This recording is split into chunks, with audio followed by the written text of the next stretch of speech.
Move to the back where you belong. This seat is for real first-class passengers. Bradford Kane's voice cut through the hushed atmosphere of Platinum Airways' first-class cabin like a blade through silk. He didn't whisper. He didn't try to be discreet. He wanted everyone to hear him put the black man in the navy hoodie back in his place. His silver hair gleamed under the cabin lights, his bespoke Savile Row suit immaculate, his Patek Philippe watch catching the light as he gestured dismissively toward the rear of the aircraft. The man in seat 2A didn't flinch. Dante Rivers, 44 years old, sat calmly with a copy of the Wall Street Journal folded in his lap and a glass of sparkling water in his hand. His designer clothes had been replaced today by a casual navy cashmere hoodie and dark jeans, clean white sneakers completing the understated look. To everyone watching, he appeared to be exactly what Bradford Kane assumed he was, someone who didn't belong in first class. What none of them knew was that in exactly 22 minutes, Bradford's arrogance would cost his family's investment firm $350 million. Before we see how one racist comment destroyed a century-old empire, tell me where you're watching from. Drop your city in the comments below. If you've ever been told you don't belong somewhere because of how you look, hit that subscribe button. This story is for you. And if this opening stopped you cold, give this video a like. Stories like this need to be heard, and your support helps us tell them. Now let's rewind to how this moment started. Dante Rivers had boarded Platinum Airways Flight 447 from JFK to London Heathrow at exactly 6:15 p.m. on a gray November evening. He walked through the jet bridge with no entourage, no assistant, no security detail. Just a man in comfortable clothes carrying a leather briefcase that contained documents worth more than most people would see in a lifetime. As CEO and founder of Apex Financial Holdings, Dante was worth $2.8 billion. His private equity firm specialized in rescuing failing companies, and right now Platinum Airways was bleeding money faster than a severed artery. The airline was 48 hours away from declaring bankruptcy, and Dante held their lifeline, a $350 million emergency funding package that would keep them in the sky. The irony wasn't lost on him. 25 years ago, a young Dante Rivers had walked into Kane Family Bank seeking a business loan to start his company. The loan officer, Bradford's father, had looked him up and down and declared that people like Dante were too high risk for serious investment. That rejection had lit a fire in Dante that burned for over 2 decades, driving him to build an empire that now dwarfed the Kane family fortune. Today, he held controlling interest in the very airline Bradford Kane was flying to London, where Bradford hoped to negotiate a merger that would save his family's failing investment bank. The world had a sense of humor, and Dante was about to appreciate the punchline. He settled into seat 2A, the most coveted spot in first class, and opened his newspaper.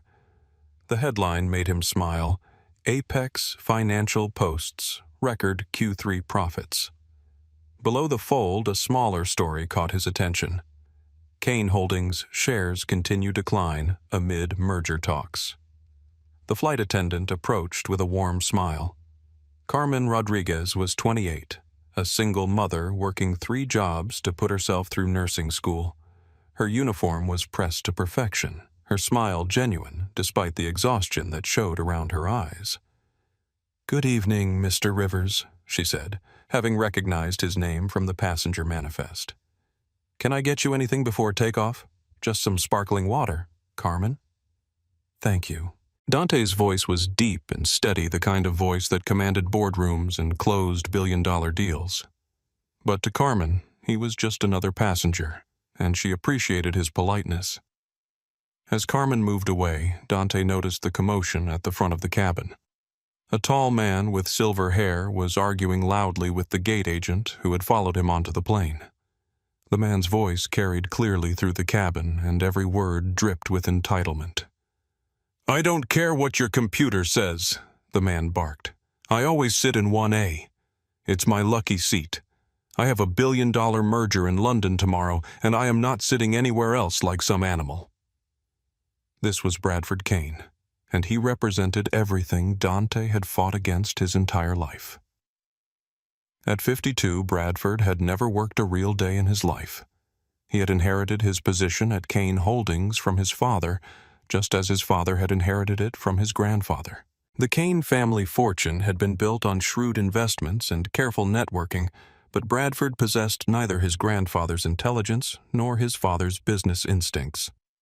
What he did have was an unshakable belief that his money made him better than everyone else. Bradford was flanked by his two assistants, Maria Santos, a nervous Hispanic woman in her 30s who had learned to anticipate his moods and manage his schedule with military precision, and David Walsh, a pale white man who served as Bradford's personal yes-man and enabler. Mr. Kane, the gate agent, said consulting her tablet seat, 1A was reserved weeks ago by another passenger. We have 2B available for you, which has identical amenities. I don't want identical amenities, Bradford interrupted, his voice rising. I want my seat. The seat I've sat in for 15 years. The seat my father sat in before me. Carmen exchanged glances with Elena Vasquez, the lead purser. Elena was 35, a former Air Force sergeant who had served 2 tours overseas before transitioning to civilian aviation. She believed in fairness and protocol, but she also understood the airline industry's unwritten rule: keep the high-value customers happy at all costs. Captain Williams emerged from the cockpit drawn by the commotion. At 45, he was a 20-year veteran of commercial aviation who had learned that wealthy passengers could make or break a pilot's career with a single complaint. He approached Bradford with the practiced deference of someone who knew which side his bread was buttered on. Mr. Kane. I'm Captain Williams. Is there a problem? Yes, there's a problem, Bradford said, pointing toward seat 2A. Someone is in my seat. Captain Williams looked where Bradford was pointing and saw Dante, who was calmly reading his newspaper and appeared completely unaware of the drama unfolding around him. Sir Captain Williams said to Dante, I'm going to need to see your boarding pass. Dante looked up slowly, his expression unreadable. Is there a problem? Captain Mr. Kane here says you're in his seat. Dante glanced at Bradford, then back at the captain. Mr. Kane is mistaken. I'm in seat 2A, which is clearly printed on my boarding pass. Bradford pushed past Captain Williams and loomed over Dante. Look, pal, I don't know how you got that boarding pass, but this is my seat. I've been flying this route for 15 years. And I paid full price for this seat 3 weeks ago, Dante replied evenly. Bradford laughed a short, sharp bark of derision. He pulled out his money clip, a gold-plated monstrosity engraved with the Kane family crest. I know how this works, he said, peeling off 10 $100 bills. You got lucky with an upgrade. Used some miles, maybe. Here's $1,000. Take it and move to coach where you belong. The cabin fell silent. Every passenger in first class turned to watch. Carmen felt her stomach clench as she witnessed the casual racism playing out in front of her. Elena stepped forward, her military training telling her this was wrong, but her airline training telling her to avoid conflict with VIP passengers. Dante looked at the money Bradford had dropped on his lap, then brushed it off with the back of his hand. The bills fluttered to the floor like autumn leaves. Pick that up, Dante said softly. Excuse me. Bradford's face began to turn red. You dropped your litter, Dante said, his voice never rising above conversational level. And as for the seat, I paid full fare. I'm comfortable. Please find your assigned seat so we can depart. Bradford turned to Captain Williams, his face now a dangerous shade of crimson. Get the authorities. Get security. I want this man removed. He's being aggressive and threatening. Carmen couldn't stay quiet any longer. Sir, he hasn't done anything aggressive. He's been sitting quietly reading his paper. Bradford whirled on her. Did I ask for your opinion? Know your place. That's when Elena Vasquez stepped forward, her military bearing evident in every movement. Mr. Kane, I'm going to ask you to lower your voice and return to your assigned seat. You're disrupting the other passengers. Disrupting Bradford's voice rose to a near shout. I'm a Platinum Elite member. My family has been flying Sovereign Airways since before this airline even existed. I don't get disrupted. I get results. Jake Morrison, a 29-year-old tech blogger in Seat 4B, had started recording the moment Bradford began shouting. He was live streaming to his 50,000 followers, and the viewer count was climbing rapidly. Sophia Martinez, a travel influencer with over 200,000 Instagram followers, had also begun recording. She held her phone steady as she whispered commentary. This is happening live on Platinum Airways Flight 447. First-class passenger being racially profiled right now. Bradford noticed the phones and his anger intensified. Put those away. This is a private matter, actually, Jake said calmly. We're in a public space and you're creating a public disturbance. The people have a right to know how Platinum Airways treats its passengers. Bradford turned back to Captain Williams. I want security. Now. Remove this man and confiscate those phones. Captain Williams was caught between competing pressures. Bradford Kane represented millions in annual revenue for the airline. His family's investment firm held significant positions in several hospitality and travel companies. On the other hand, Dante had done nothing wrong, and the situation was being recorded and broadcast to thousands of viewers. Sir Captain Williams said to Dante, perhaps we could find you another first-class seat. As a gesture of goodwill. I don't want goodwill, Dante replied. I want the seat I paid for. Bradford leaned down and spoke in a voice that carried throughout the cabin. You think because you scraped together enough money for one first-class ticket that you belong here. You don't. People like you will never belong here no matter how much you pretend. The words hung in the air like poison gas. Carmen felt tears prick her eyes. Elena's hands clenched into fists. Even some of the other passengers shifted uncomfortably in their seats. Dante looked up at Bradford with eyes that held the calm before a storm. Mr. Kane, you're about to make the biggest mistake of your life. Is that a threat? Bradford asked, his voice theatrical. No, Dante said quietly. It's a promise. The tension in the cabin was electric. Bradford's assistants, Maria and David, exchanged worried glances. They had seen their boss's temper before, but never directed at someone who seemed so completely unimpressed by his wealth and status. Captain Williams made a decision that would haunt him for the rest of his career. Sir, he said to Dante, I'm going to have to ask you to move to another seat. Mr. Kane is a valued customer, and we need to resolve this situation. Dante stood slowly, his 6'2" frame unfolding with deliberate precision. He wasn't moving to comply. He was preparing to make a statement that would echo through the business world for years to come. Captain Williams, Dante said, his voice carrying clearly through the cabin. You're about to learn the difference between a customer and an owner. He reached into his jacket pocket and pulled out his phone. It was a custom device, matte black with military-grade encryption. As he unlocked it with his biometric signature, the screen displayed a contact list that read like a Fortune 500 directory. Bradford laughed. What are you going to do? Tweet about it. Dante scrolled to a contact labeled Montgomery Richard, CEO Platinum Airways, and held his thumb over the call button. Last chance to apologize, Mr. Kane. Bradford's laugh grew louder. Apologize. To you, I don't think so. Security, he called out. Remove this troublemaker from first class immediately.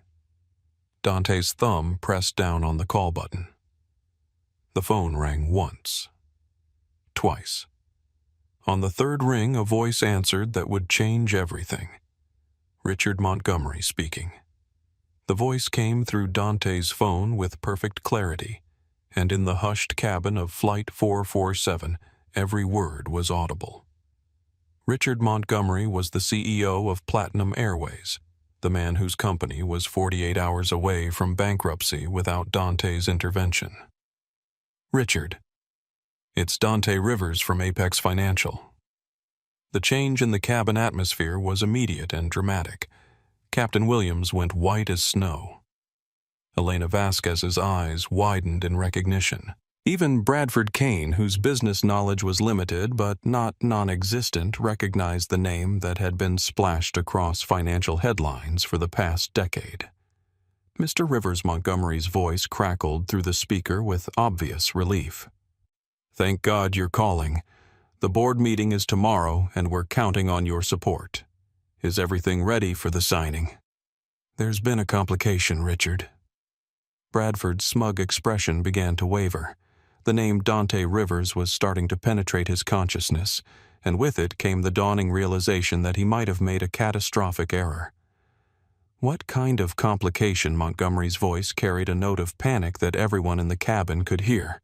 Your crew has just racially profiled and attempted to remove your airline's primary investor from his paid first-class seat. The silence that followed was so complete that the only sound was the gentle hum of the aircraft's engines. Bradford's face went through a spectrum of colors from red to white to a sickly green. Captain Williams looked like he was about to vomit. Sir Montgomery's voice was tight with barely controlled panic. Please tell me you're joking. I wish I were Richard. Mr. Bradford Kane here believes that people like me don't belong in first class. He's offered me money to move to coach and demanded that your captain have me removed by security. Bradford finally found his voice. Wait, you can't be...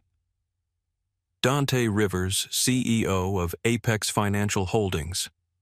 The man whose $350 million is the only thing standing between Platinum Airways and bankruptcy court. Jake Morrison's live stream had exploded. His viewer count had jumped to over 100,000 as word spread across social media. Comments were flooding in faster than he could read them. The hashtags Platinum Airways Flight 437 and Dante Rivers were trending on Twitter. Sophia Martinez had switched from Instagram to TikTok, where her video was being shared at a viral rate. Y'all, she whispered to her phone, we are witnessing the most epic takedown in aviation history. Carmen Rodriguez stood frozen, her serving tray forgotten in her hands. She had spent 3 years working for Platinum Airways, enduring difficult passengers and long hours, but she had never seen anything like this. She thought about her daughter at home, about the nursing school textbooks she studied during her breaks, about all the times she had been told to just smile and serve when passengers treated her badly. Elena Vasquez felt her military training warring with her corporate conditioning. Everything she had learned in the Air Force told her that Bradford's behavior was unacceptable, but 3 years in the airline industry had taught her that wealthy passengers were untouchable. Mr. Rivers Montgomery's voice came through the speaker again. I am personally flying to New York to handle this situation. Please, whatever you need. What I need. Richard, is for your crew to remember that racism isn't customer service, and that my money doesn't change color based on what I'm wearing. Bradford attempted one last desperate gambit. This is all a misunderstanding. I never said anything about race. I simply requested my usual seat. The seat you just told me I'll never belong in, no matter how much I pretend. Dante's voice was calm, but there was steel beneath the silk. The seat you offered me $1,000 to vacate, so I could sit in the back where I belong. Maria Santos Bradford's Hispanic assistant had been recording the entire exchange on her phone. Not because she wanted to protect her boss, but because she wanted evidence of what she had witnessed. For 2 years, she had endured Bradford's casual racism and constant belittling, always afraid to speak up because she needed the job. But watching him humiliate an innocent man had finally broken something inside her. David Walsh, Bradford's other assistant, was frantically texting someone, probably trying to warn the Kane Holdings board about the developing crisis. His hands shook as he typed, knowing that his boss's career might be ending in real time.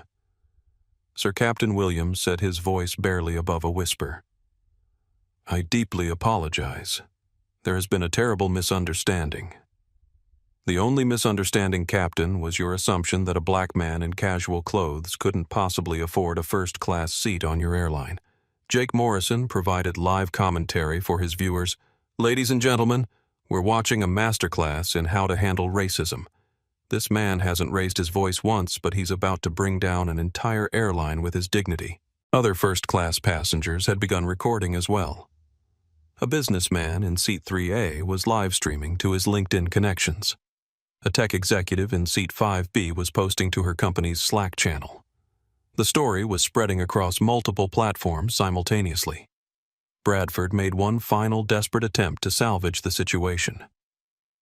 Mr. Rivers, I think we got off on the wrong foot. Perhaps we could discuss this like gentlemen. Gentlemen. Dante's eyebrow arched slightly. 5 minutes ago, you told me to take a bus instead of flying. You called me a troublemaker and demanded security remove me. Exactly which part of your behavior would you classify as gentlemanly? I was protecting my investment. Kane Holdings has significant positions in travel and hospitality companies. I can't be seen being racist in public. Dante finished. Yes, I imagine that would be bad for business. Montgomery's voice crackled through the speaker again. Mr. Rivers, please tell me what I can do to resolve this situation. Platinum Airways values every passenger, and we have zero tolerance for discrimination. Interesting policy, Richard. Your crew seem to have a different understanding. Carmen Rodriguez stepped forward, her voice shaking but determined. Mr. Rivers, sir, I want you to know that not everyone here agrees with what happened. What Mr. Kane did was wrong. Bradford rounded on her. You need to stay in your lane, sweetheart. This doesn't concern you. Actually, Elena Vasquez said her military bearing evident as she stepped beside Carmen, it concerns all of us.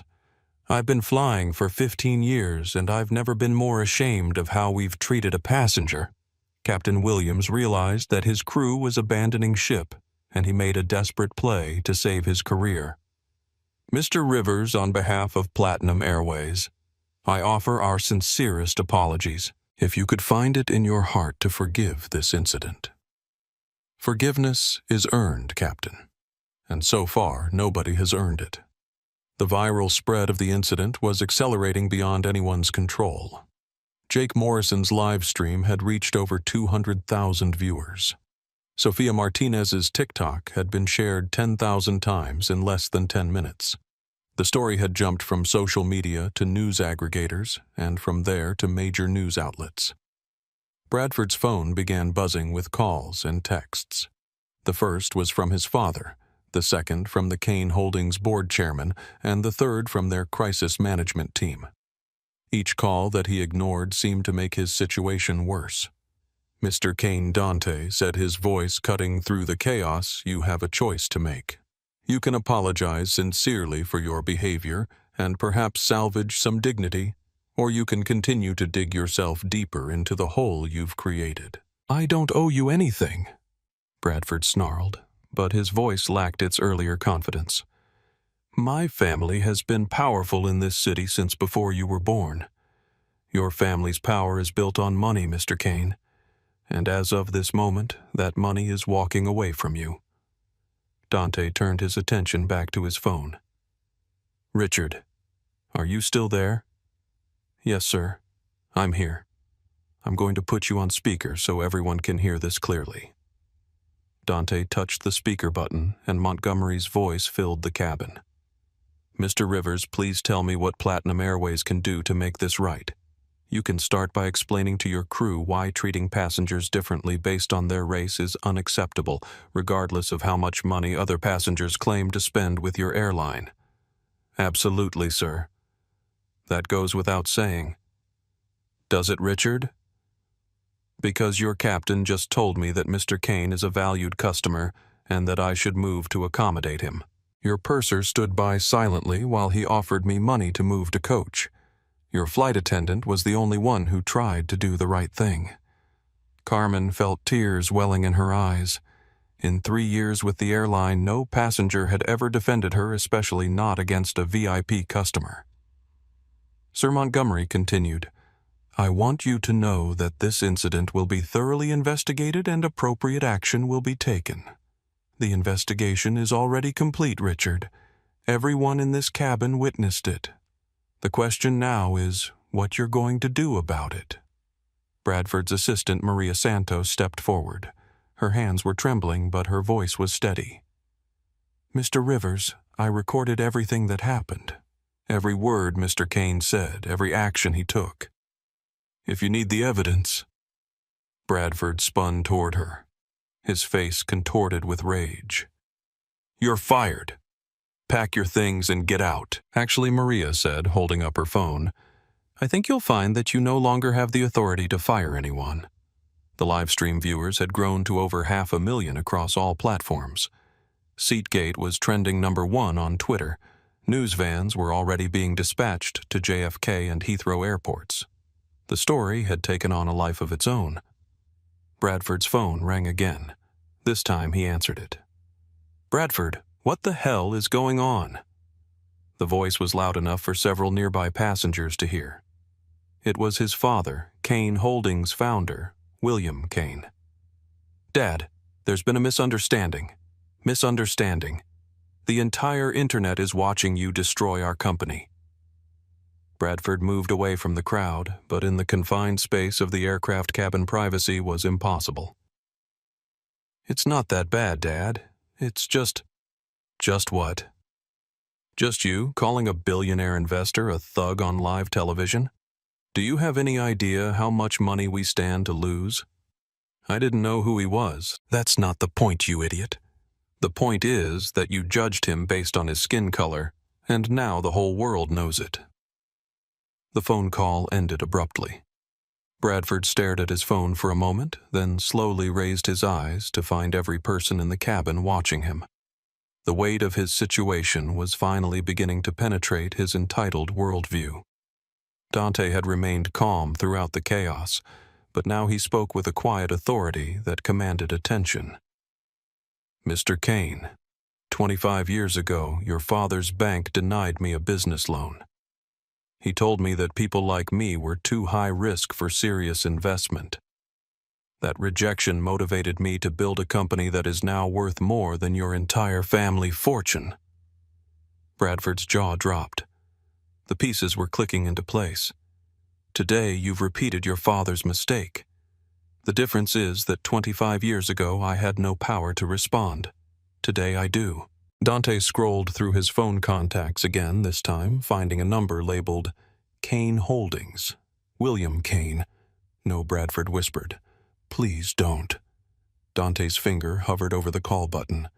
"You have 30 seconds to apologize to every person in this cabin for your behavior, starting with Carmen, the flight attendant, who tried to defend basic human decency while your fellow crew members chose profits over principles."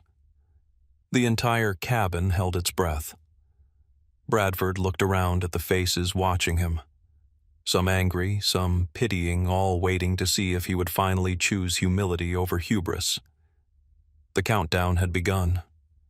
Bradford Kane stood in the aisle of Flight 447, surrounded by hundreds of thousands of viewers watching through multiple live streams, facing the wreckage of his privilege and the countdown of his family's empire. His silver hair, perfectly styled an hour ago, now showed traces of perspiration. His bespoke suit, which had made him feel invincible when he boarded, now felt like armor that was too heavy to carry. Dante Rivers sat calmly in seat 2A, his phone displaying his father's number, his thumb poised like a weapon of financial destruction. The power dynamic in the cabin had shifted so completely that the air itself seemed to carry a different charge. 25 seconds, Mr. Kane." Bradford looked at Carmen Rodriguez, the young flight attendant, whose only crime had been trying to do her job with dignity. She stood with her back straight, her dark eyes reflecting a mixture of hope and resignation. She had spent 3 years accepting that wealthy passengers could treat her however they wanted, because she needed the job to support her daughter and pay for nursing school. 20 seconds. Elena Vasquez, the former Air Force sergeant, watched Bradford with the same expression she had worn while dealing with hostile forces overseas. She knew courage when she saw it and cowardice too. Right now, she was witnessing the latter. 15 seconds. Captain Williams realized that his 20-year career was hanging in the balance. Every decision he had made in the past 30 minutes had been wrong, and now he was watching a passenger count down to his professional execution. 10 seconds. Jake Morrison provided real-time commentary to his viewers. Bradford Kane, heir to a century-old investment firm, has 10 seconds to apologize or watch his family's empire crumble on live television. This is the most intense thing I've ever witnessed. 5 seconds. Bradford opened his mouth, but no words came out. Years of entitlement had taught him that apologies were for other people, that his money and status meant never having to admit he was wrong. The words physically would not form. Time's up. Dante's thumb pressed the call button. The phone rang once. William Kane answered immediately. Rivers. Is this some kind of sick joke? Hello, William. This is Dante Rivers. I believe you remember me. There was a long pause. When William Kane spoke again, his voice was strained. That was business, Rivers. Nothing personal. Everything is personal when it's about human dignity. Your son just spent the last hour proving that the apple didn't fall far from the tree. What do you want? I want you to listen. Dante activated the speaker function, and William Kane's voice filled the cabin. Your son Bradford just attempted to have me removed from a first-class seat I purchased with my own money. He offered me cash to move to coach where I belong, called me a troublemaker, and demanded security treat me like a criminal. All because I'm a black man who doesn't dress the way he thinks billionaires should dress. The silence on the other end of the phone was deafening. Dad Bradford's voice cracked. Dad, it wasn't like that. Shut up, Bradford. Just shut up. William Kane's breathing was audible through the phone speaker. When he spoke again, his voice was hollow. Mr. Rivers, my son is an idiot, but he's my idiot. What do you want from us? I want you to listen to what happens next. Dante scrolled to another contact, Goldman Sachs, Investment Portfolio Management. Bradford watched in horror as Dante placed the call. Peterson speaking. Jim, it's Dante Rivers. I need you to execute an immediate portfolio adjustment. Of course, Mr. Rivers. What are your instructions? Liquidate all positions in Kane Holdings immediately. Convert to cash and wire to our emergency acquisition fund. Bradford felt his knees buckle. Goldman Sachs was one of Kane Holdings' largest institutional investors, and Dante controlled a significant portion of their investment decisions through Apex Financial. Sir, that's approximately $67 million in Kane Holdings stock. Are you sure you want to move that quickly? There will be significant market impact. I'm counting on it. Bradford grabbed the phone from his assistant, David Walsh, and frantically dialed his company's trading floor. Emergency sell alert, he shouted into the phone. Apex Financial is dumping Kane Holdings. Get me the chairman. Get me the board. Stop all trading. But it was too late. Dante had already ended the call with Goldman Sachs and was dialing another number. Blackstone Equity Partners. Mr. Rivers, good to hear from you. Marcus, I need a favor. Kane Holdings is about to be available at a significant discount. Are you interested in a hostile takeover? Bradford's face went completely white. Blackstone Equity Partners specialized in acquiring distressed companies and either rebuilding them or dismantling them for parts. They were corporate predators, and Kane Holdings was about to become prey. Always interested in your recommendations, sir. What's the situation? Let's just say that Kane Holdings is about to learn that racism is expensive. I'll send you the details within the hour. Bradford tried to grab the phone from Dante's hands. Stop. You can't do this. My family has built this company for over a century, and your family has torn it down in 30 minutes, Dante replied calmly. Maria Santos, who was still recording everything, spoke up. "Mr. Kane, you had the chance to apologize. Mr. Rivers gave you multiple opportunities to do the right thing." "Nobody asked you," Bradford snarled, spinning toward his assistant. "Actually," Maria said, her voice growing stronger, "I think it's time someone told you the truth about yourself." She held up her phone, showing the live stream that was now being watched by over 800,000 people. "For 2 years I've listened to you make racist comments about clients, employees, and service workers. I've watched you humiliate people because you could. I've stayed quiet because I needed the job, but I've recorded everything." Bradford's assistant, David Walsh, stepped away from his boss, reading something on his phone. "Bradford," David said quietly, "Kane Holdings stock just dropped 18%. Trading has been halted." The news hit Bradford like a physical blow. He staggered backward and collapsed into an empty seat. Captain Williams, realizing that his career was over regardless, decided to try salvaging what remained of his dignity. "Mr. Rivers, I owe you a personal apology. I allowed my judgment to be clouded by considerations that have no place in professional aviation.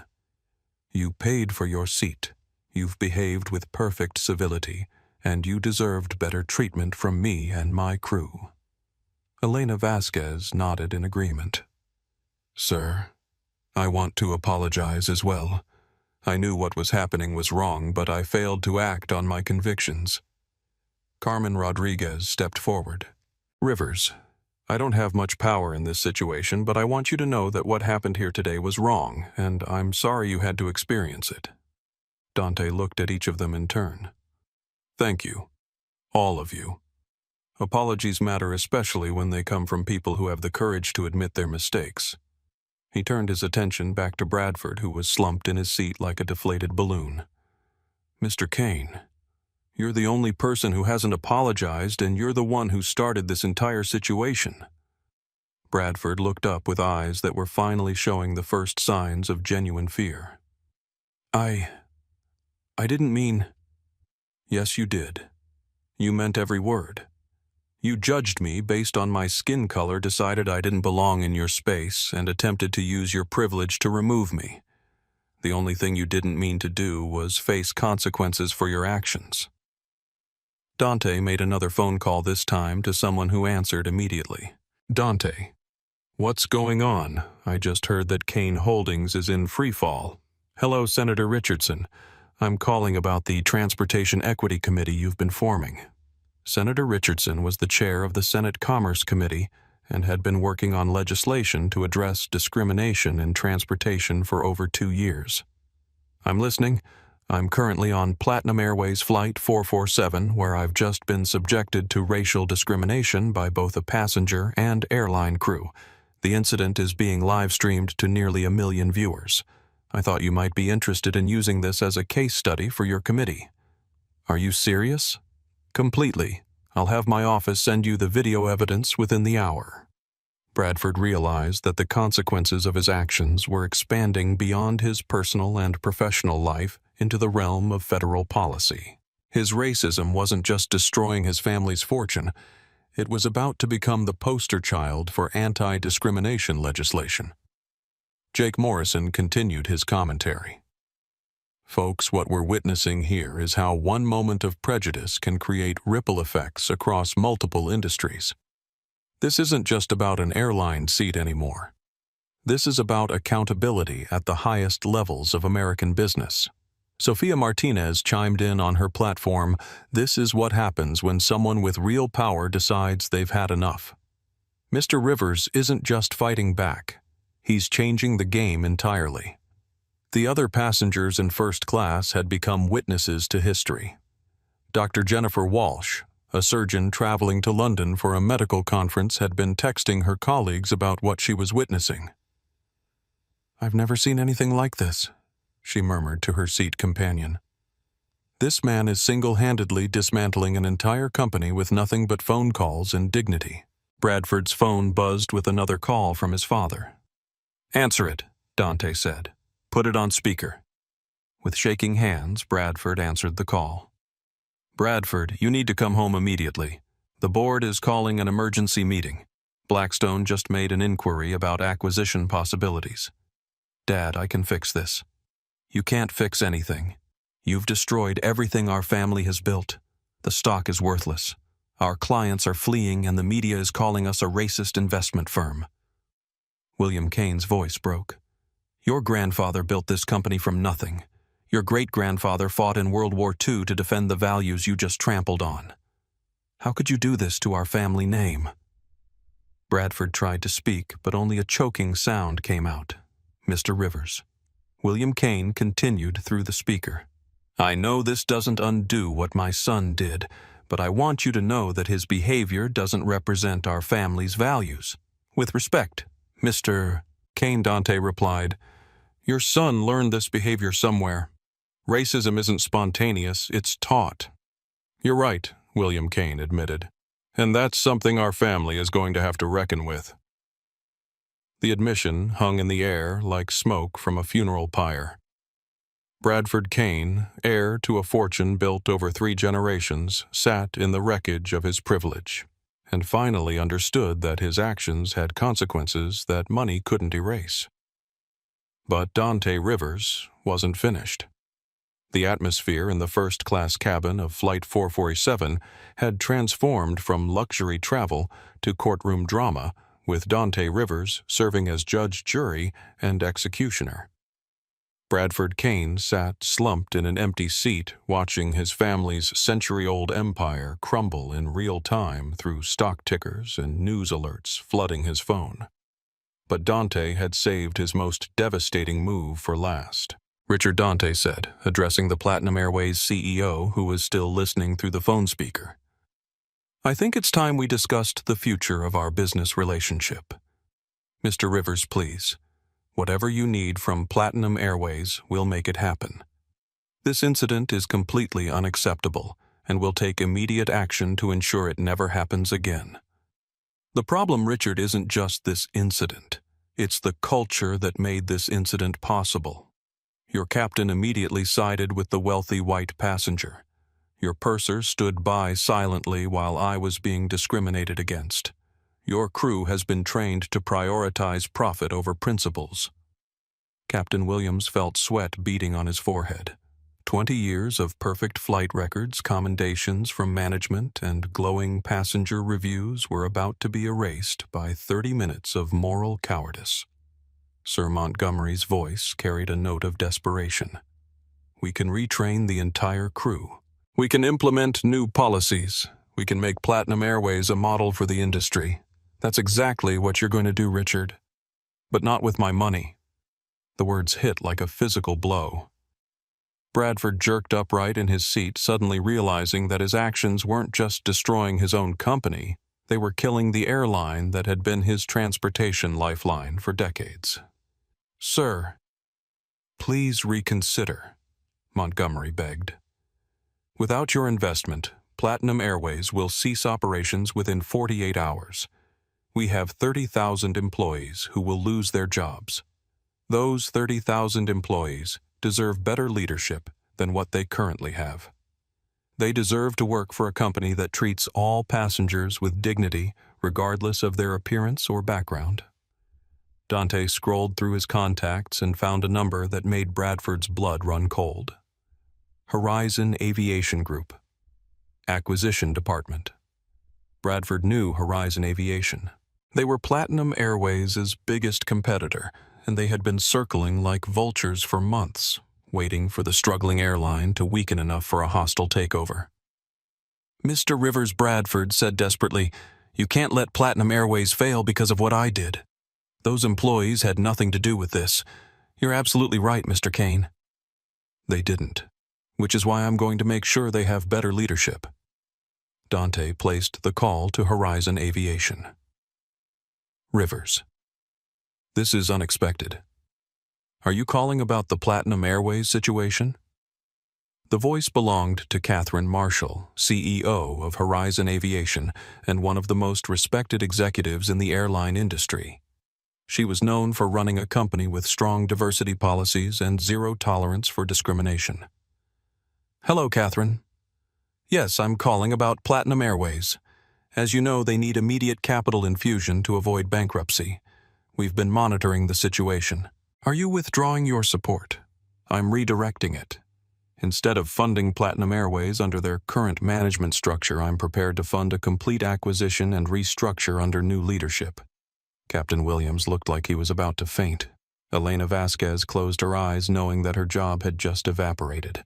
Carmen Rodriguez felt a strange mixture of fear and hope. Fear for her immediate future, hope that change might be coming.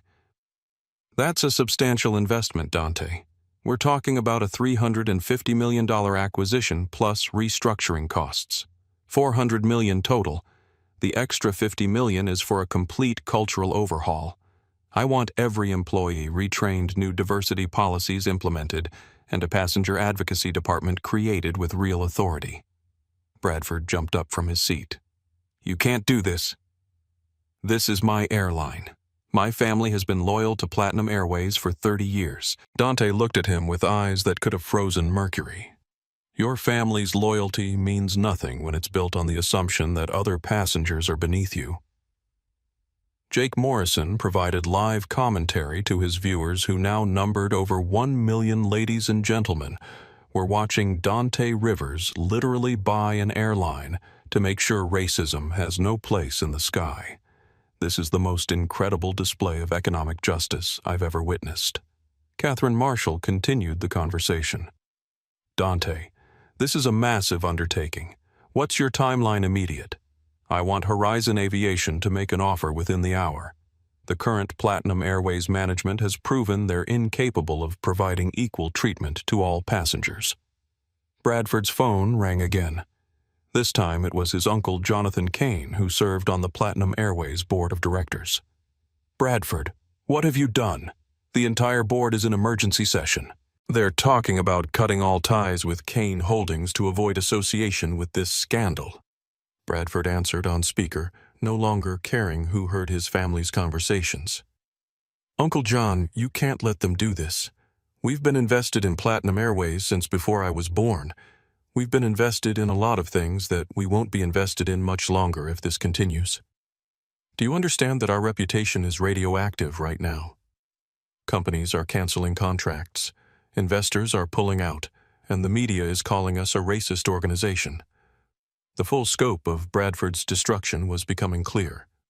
His moment of prejudice wasn't just affecting him personally or his family's business. It was creating shockwaves throughout entire industries. Maria Santos continued recording while providing her own commentary. For 2 years, I watched this man treat people like objects. Today, the world is watching him face the consequences. David Walsh, Bradford's remaining assistant, was frantically typing on his phone. Bradford, the crisis management team is recommending immediate resignation from all board positions and a public apology tour. I'm not resigning anything, Sir David said quietly. You may not have a choice. The board can vote you out. Dante finished his conversation with Catherine Marshall and turned his attention back to the cabin. The acquisition offer will be submitted within the hour. Horizon Aviation will purchase Platinum Airways assets and assume responsibility for all employees. However, there will be changes. Carmen Rodriguez stepped forward nervously. Mr. Rivers, what kind of changes? Changes that ensure what happened today never happens again. Every employee will receive comprehensive training on unconscious bias and cultural sensitivity. There will be a zero-tolerance policy for discrimination, and there will be a new position created, Director of Passenger Advocacy, with authority to overrule any crew member or manager who prioritizes status over basic human dignity. Elena Vasquez felt a spark of hope. Sir, would that position be open to current Platinum Airways employees? It would be open to employees who demonstrate the courage to do the right thing even when it's difficult. Captain Williams realized this was his last chance to salvage something from the wreckage of his career. Mr. Rivers, I know I failed you today. I let my concern for accommodating a VIP passenger override my obligation to treat all passengers fairly. If you're willing to give me a second chance, I promise to do better. Captain Williams' acknowledgement is the first step toward change. But words are easy. Actions matter more. Dante made another call this time to his legal team. Jennifer, I need you to draft a comprehensive anti-discrimination policy for airline personnel. It should include mandatory reporting procedures, regular audits, and significant penalties for violations. Bradford watched in fascination and horror as Dante methodically dismantled and rebuilt an entire industry around him. Each phone call was precise, purposeful, and devastating in its efficiency. Furthermore, Dante continued, I want you to establish a passenger advocacy fund. Any airline employee who reports discrimination will receive legal protection and financial support if they face retaliation. The live stream comments were pouring in from around the world. Viewers were sharing their own stories of discrimination in travel, lodging, and service industries. The conversation had expanded beyond one incident on one flight to a broader discussion about dignity, respect, and accountability. Bradford made one final desperate attempt to appeal to Dante's business sense. Mr. Rivers, you're destroying billions of dollars in value. Think about the shareholders, the employees, the economic impact. Is your hurt pride really worth all this destruction? Dante stood up slowly, his full 6'2" frame commanding the space around him. When he spoke, his voice carried the authority of a man who had built an empire from nothing and wasn't about to let racism tear down what he had achieved. Mr. Kane, this isn't about hurt pride. This is about human dignity. You assumed that because I'm black and dressed casually, I must be inferior to you. You treated me like a problem to be solved rather than a person to be respected. That assumption has cost you everything, and it should. He paused, letting the words sink in. 25 years ago, your father made the same assumption. He denied me a loan because people like me were too high risk. That rejection motivated me to build something that could never be denied or dismissed. Today, you've given me the opportunity to use that power for something larger than profit. Bradford's phone buzzed with a news alert: Kane Holdings stock suspended from trading after 40%. Drop in single day. Your family's fortune was built on the assumption that your wealth made you better than other people. Today, the market has decided that assumption was wrong. The cabin fell silent, except for the gentle hum of the engines and the soft clicking of passengers typing on their phones, sharing the moment with the world. Bradford Kane sat in the ruins of his privilege, finally understanding that money without character is just paper with pictures on it. But Dante Rivers still had one more call to make.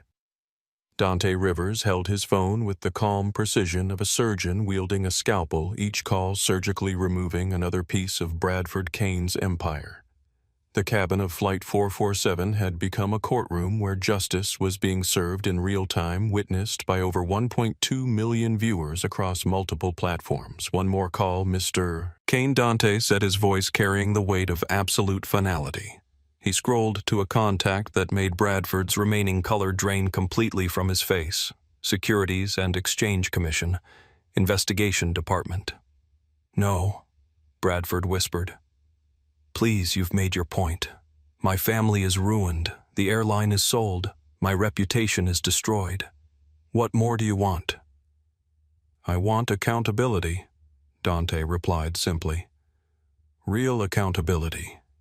He placed the call. SEC Investigation Division. Agent Patricia Hernandez speaking. Agent Hernandez, this is Dante Rivers from Apex Financial Holdings. I need to report potential securities fraud and market manipulation related to Kane Holdings. Bradford jumped up from his seat so violently that he knocked over Carmen's serving cart. That's not fraud. That's just business. Sir Agent Hernandez said, "Can you clarify the nature of the suspected violations? Kane Holdings has been artificially inflating their portfolio value by making false claims about their investment positions and client relationships. I have evidence that they've been using racist lending and investment practices to discriminate against minority-owned businesses while claiming diversity compliance for regulatory purposes." Maria Santos stepped forward holding her phone. "Agent Hernandez, I'm Maria Santos, former assistant to Bradford Kane. I have 2 years of recorded conversations, emails, and documents that support these allegations." Bradford spun toward her, his face contorted with rage. "You recorded me. You were supposed to be loyal." "I was loyal to the truth," Maria replied. "And the truth is that Kane Holdings has been discriminating against minority clients while reporting false diversity metrics to regulators."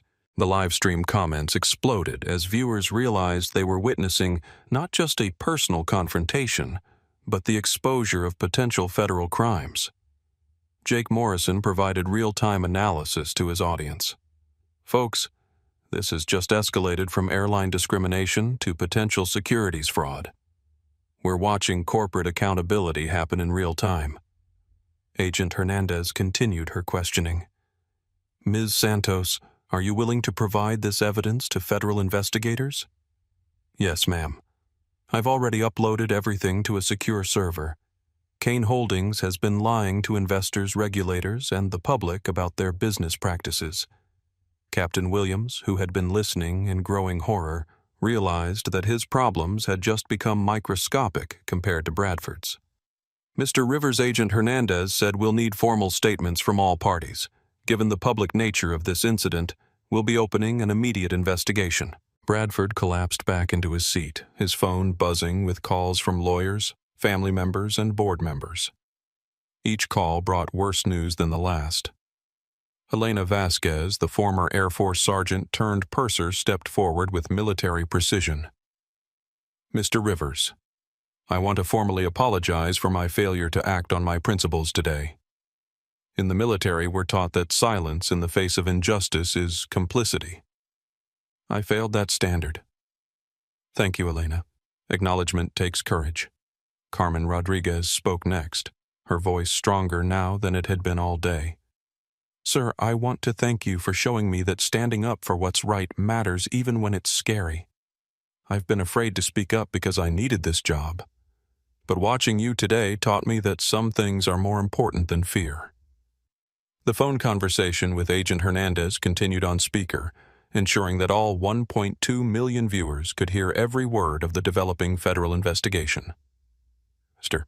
Kane, you'll need to report to our New York field office within 48 hours for questioning. Failure to comply will result in a federal warrant for your arrest." Bradford tried one last, desperate gambit. "This is all a misunderstanding. I was just trying to get my regular seat. This man is using his wealth to destroy me out of spite." Dr. Jennifer Walsh, the surgeon who had been quietly observing from seat 4A, spoke up. "Mr. Kane, I've been recording this entire incident for my own protection as a witness. You repeatedly used racially charged language, offered money to make Mr. Rivers move to coach, and demanded his removal based solely on his appearance. There's no misunderstanding here." Jake Morrison's live stream had attracted attention from major news networks. His viewer count showed that CNN, Fox News, MSNBC, and BBC were all monitoring his feed. The story had jumped from social media to mainstream media in real time. Sofia Martinez provided cultural commentary to her audience. "What we're seeing here is bigger than one racist passenger. We're watching someone with real power use that power to create actual change, instead of just complaining about injustice." Dante made another call, this time to someone whose name made Bradford's remaining hope evaporate entirely. Department of Justice Civil Rights Division. DOJ Civil Rights Attorney Williams speaking. "Attorney Williams, this is Dante Rivers. I'm reporting a federal civil rights violation that occurred on a commercial aircraft. The incident has been recorded by multiple witnesses and is currently being viewed by over 1 million people on social media. Sir, can you provide details about the nature of the violation? I was subjected to racial discrimination by both a passenger and airline crew members who attempted to remove me from a seat I had legally purchased based solely on my race and appearance. Bradford's Uncle Jonathan called back, his voice panicked. Bradford, the FBI just called the office. They want to interview the entire board about our lending practices. What have you done to us? The ripple effects were expanding exponentially. Bradford's moment of racism had triggered investigations that would examine decades of potentially discriminatory business practices. David Walsh, Bradford's remaining assistant, quietly approached Dante. Mr. Rivers, I want to apologize for my silence today. I should have spoken up when I saw what was happening. It's not too late to do the right thing now, Dante replied. David nodded and pulled out his phone. Agent Hernandez, this is David Walsh.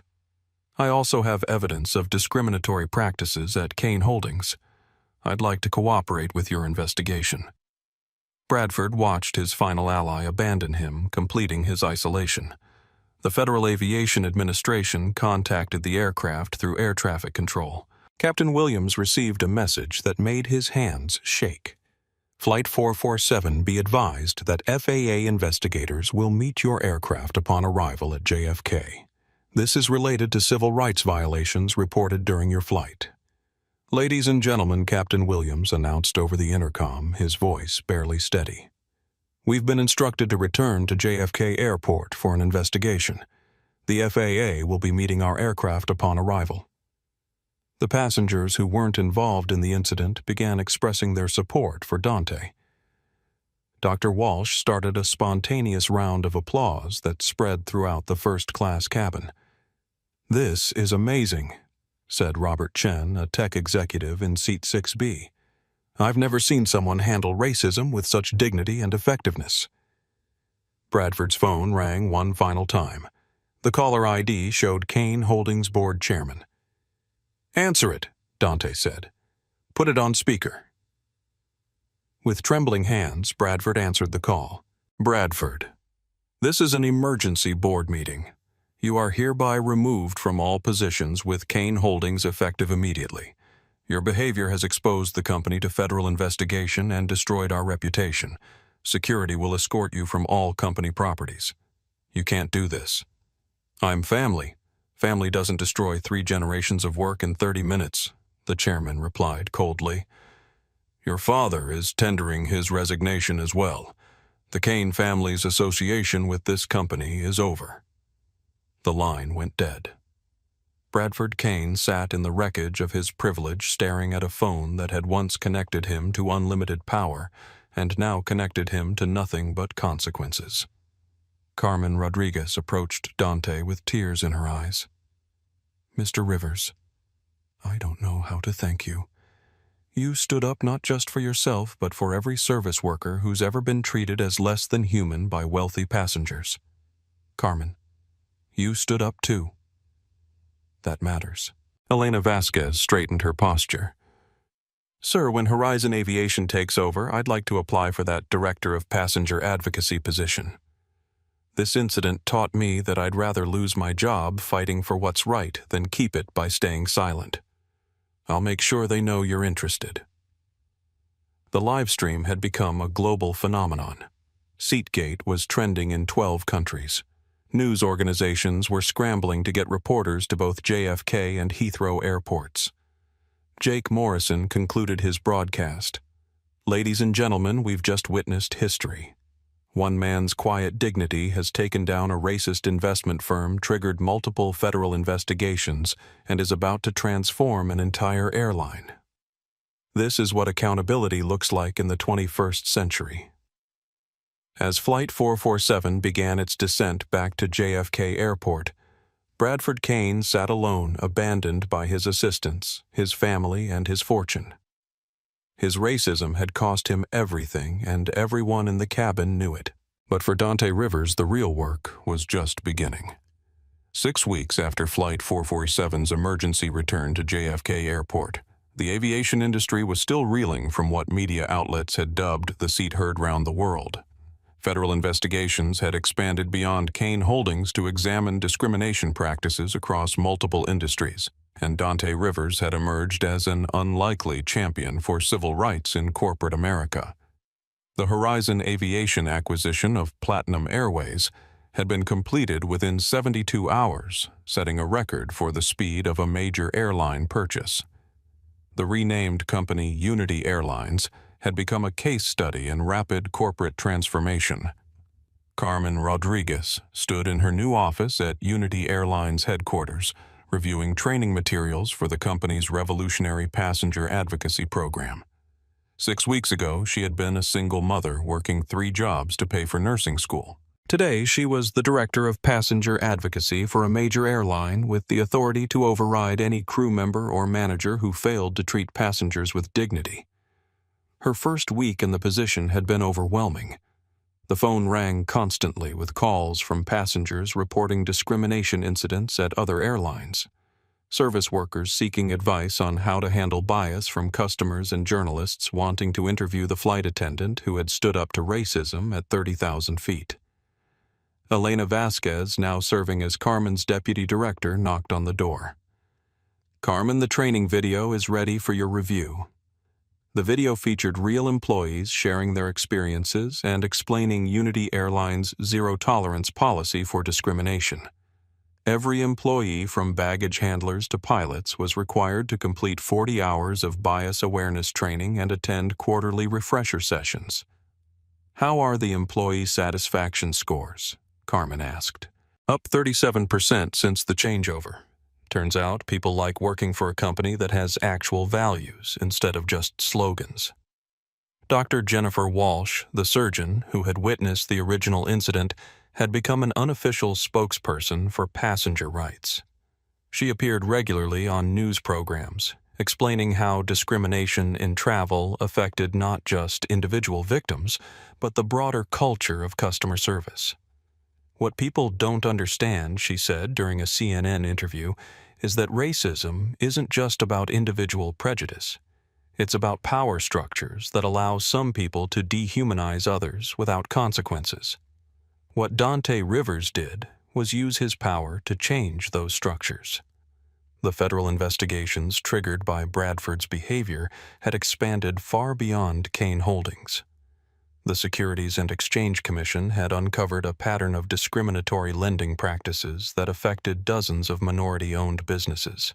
The Department of Justice had filed civil rights violations against 3 major financial institutions. Maria Santos Bradford's former assistant had been granted whistleblower protection and testified before Congress about the culture of discrimination she had witnessed in the financial industry. "For 2 years, I recorded conversations where minority loan applicants were referred to using racial slurs," she told the House Financial Services Committee. "I documented emails where investment decisions were made based on the race of business owners rather than their financial qualifications. I stayed silent because I was afraid, but the courage I saw from Mr. Rivers on that airplane inspired me to finally speak the truth." Bradford Kane himself had become a cautionary tale studied in business schools across the country. After being criminally charged with securities fraud and civil rights violations, he had been sentenced to 18 months in federal prison and ordered to pay $12 million in restitution to affected businesses. His family's investment firm had been dissolved, its assets distributed to victims of discriminatory lending practices. The Kane name, once associated with old money prestige, was now synonymous with the consequences of institutional racism. Jake Morrison, the tech blogger whose live stream had captured the original incident, had parlayed his viral fame into a career as a civil rights journalist. His documentary about the aftermath of Flight 447, titled "Turbulence: How One Flight Changed American Business," had won a Peabody Award. The most remarkable thing about Dante Rivers Morrison said during his acceptance speech is that he didn't seek revenge. He sought reform. He used his power not to destroy his enemies, but to build a better system for everyone. Sofia Martinez had used her platform to highlight discrimination in the hospitality industry, leading to policy changes at major hotel chains and restaurant groups. Her follow-up videos tracking the implementation of new diversity policies had garnered millions of views. Change doesn't happen because people feel guilty, she explained in one video. Change happens because someone with real power decides to use that power responsibly. The transportation industry had been transformed by what became known as the Unity Standard, a set of policies and procedures that ensured equal treatment for all passengers regardless of race, gender, religion, or economic status. Within 6 months of the Flight 447 incident, 12 major airlines had adopted similar policies. Captain Williams, the pilot who had initially sided with Bradford, had undergone extensive retraining and become an advocate for bias awareness in aviation. He now spoke at pilot training programs about the importance of treating all passengers equally. I let my desire to please a wealthy customer override my obligation to treat all passengers fairly, he told a room full of new pilots. That decision almost destroyed my career and definitely damaged my integrity. Don't make the same mistake I did. The ripple effects extended beyond transportation. The retail industry implemented new training programs after several high-profile incidents of racial profiling in stores. The hospitality sector revised policies after investigations revealed widespread discrimination against minority guests. Unity Airlines had become the most profitable major carrier in North America, proving that treating customers with dignity was not only morally right, but financially beneficial. Customer satisfaction scores consistently ranked highest in the industry, and employee retention rates had improved dramatically. Dante Rivers had used his influence to establish the Dignity in Transit Foundation, a non-profit organization that provided legal support to victims of transportation discrimination and funded training programs for service industry workers. Respect isn't something you earn based on your bank account, Dante said during the foundation's inaugural dinner. Respect is something every human being deserves simply because they exist. Our goal is to make sure that principle is reflected in every aspect of the travel experience. The foundation had processed over 3,000 complaints in its first 6 months of operation, resulting in policy changes at dozens of companies and legal settlements for discrimination victims. Carmen Rodriguez stood at the podium during Unity Airlines' first annual passenger advocacy conference, addressing an audience of airline employees from around the world. 6 months ago, I was afraid to speak up when I saw injustice because I thought my job was more important than my principles, she said. Today, I know that a job without principles isn't worth having, and a company without values isn't worth working for. The audience, composed of flight attendants, pilots, ground crew, and managers from 23 countries, gave her a standing ovation. Elena Vasquez had been promoted to Vice President of Cultural Development, overseeing diversity and inclusion programs for all Horizon Aviation Group properties. Her military background had proven invaluable in implementing large-scale organizational change. In the military, we have a saying, "Leave no one behind," she told a group of airline executives. That principle applies in civilian life too. Every passenger who boards our aircraft deserves to feel safe, respected, and valued. The academic world had embraced the Flight 447 incident as a teaching tool. Harvard Business School had developed a case study examining how corporate culture influences employee behavior. The Yale Law School had created a clinic focusing on transportation discrimination cases. Dr. Michael Thompson, a professor of organizational behavior at Northwestern University, had written extensively about the incident. What makes the Flight 447 case unique is not that discrimination occurred. Sadly, that happens frequently, he wrote. What's unique is how quickly and comprehensively the consequences unfolded. It demonstrates that in the social media age, racist behavior can trigger immediate and permanent consequences. The international impact was equally significant. The European Union had adopted new regulations governing passenger rights inspired by the Unity Standard. The International Air Transport Association had recommended similar policies to its member airlines worldwide. As Carmen Rodriguez prepared to leave her office that evening, she looked at a framed photo on her desk herself, in her new office next to her daughter, who had just started first grade. Below the photo was a handwritten note from Dante Rivers. "Thank you for proving that courage comes in all forms and from all places."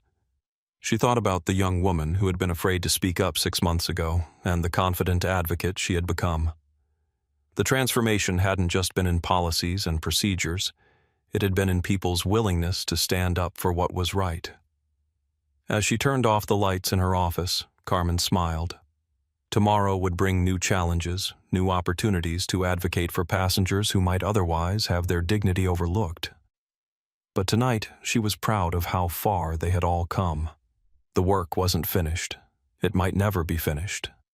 But real change was happening one flight at a time.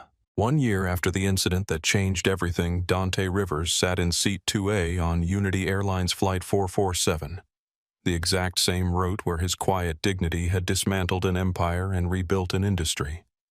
The seat looked identical, but everything else had transformed. Carmen Rodriguez, now nationally recognized as a leader in passenger advocacy, performed the pre-flight safety demonstration with confidence that came from knowing she worked for a company that valued her voice. Elena Vasquez moved through the cabin with the bearing of someone whose military principles finally aligned with her civilian responsibilities. Captain Williams, permanently humbled by his failure, but determined to earn redemption, announced over the intercom, "Ladies and gentlemen, welcome aboard Unity Airlines Flight 447 to London." Today marks exactly 1 year since this flight route became a symbol of change in our industry.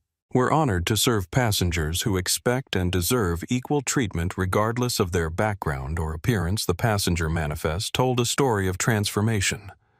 Dr. Jennifer Walsh was traveling to London to speak at an international conference on transportation equity. Jake Morrison was documenting the anniversary flight for his upcoming book about corporate accountability. Maria Santos, now a federal whistleblower advocate, was heading to a European Union hearing on financial discrimination. But the most remarkable passenger was seated in 2B. Bradford Kane looked like a man who had been broken down and carefully rebuilt from scratch. His expensive suit had been replaced by simple, clean clothes. His arrogant bearing had been replaced by genuine humility. He was traveling to London not for business mergers, but for a speaking engagement with university students about the cost of prejudice. The past year had been the hardest of his life. Federal prison had stripped away his privilege and forced him to confront the reality of his actions. Court-mandated community service had put him in contact with the minority business owners his family's bank had discriminated against. Therapy had helped him understand how his upbringing had shaped his racist assumptions. As the plane reached cruising altitude, Bradford approached Dante's seat with nervous steps. "Mr. Rivers," he said quietly, "I know I don't deserve your time, but I wanted to thank you." Dante looked up from his book. Ironically, it was a biography of Frederick Douglass, and studied the man who had once called him a thug. "Thank me for what, Bradford? For not destroying me completely when you had the power to do so. For creating consequences that led to change instead of just punishment. For showing me that there was a better way to be human." The conversation had attracted the attention of other passengers, but this time the watching eyes held curiosity rather than tension. "You destroyed yourself, Bradford. I just made sure there were consequences for your actions." Bradford nodded, accepting the truth without defensiveness. "I spent 6 months in prison thinking about that moment when you offered me the chance to apologize and I couldn't do it. My pride was more important to me than your dignity. I've learned to live with that shame, but I've also learned to use it as motivation to be better." Carmen Rodriguez paused her service to listen. She remembered the arrogant man who had dismissed her as irrelevant, and she saw someone fundamentally changed. "What are you doing in London?" Dante asked. "Speaking at Oxford about unconscious bias in business. Sharing my story as a cautionary tale, trying to prevent other people from making the mistakes I made." Bradford pulled out his phone and showed Dante a photo Bradford serving meals at a homeless shelter. Bradford reading to children at an after-school program, Bradford shaking hands with a black business owner whose loan application his family's bank had once rejected. Community service taught me something my privilege never did, that everyone deserves basic human respect regardless of their circumstances. I'm not asking for forgiveness, Mr. Rivers. I'm just grateful for the education. Dante studied Bradford's face, looking for signs of performance or manipulation. What he saw instead was genuine remorse and hard-earned wisdom. The man who offered me $1,000 to move to coach is gone, Dante said finally. I can see that. The question is, who did you choose to become instead? Someone who listens more than he talks. Someone who asks questions instead of making assumptions. Someone who understands that true wealth isn't measured in money, but in how you treat people who can't do anything for you. The transformation was remarkable. The entitled heir who had triggered a year of consequences had become a man capable of growth and accountability. Elena Vasquez approached their conversation, her military posture softer now, but still strong. Mr. Kane, I want you to know that your story has been part of our training program. New employees learn about the cost of discrimination through your experience. Your mistakes have helped prevent others from making similar choices. Bradford's eyes filled with tears, but he held Elena's gaze. If my failures can help other people do better, then maybe some good has come from all this pain. Jake Morrison, who had been discreetly recording the conversation for his documentary follow-up, lowered his camera. Some moments were too sacred for social media. As the flight continued, passengers began sharing their own stories of transformation. Dr. Walsh talked about how witnessing the original incident had inspired her to address bias in medical settings. Sophia Martinez discussed her work exposing discrimination in hospitality. Maria Santos shared how finding the courage to speak truth had given her a new career helping other whistleblowers.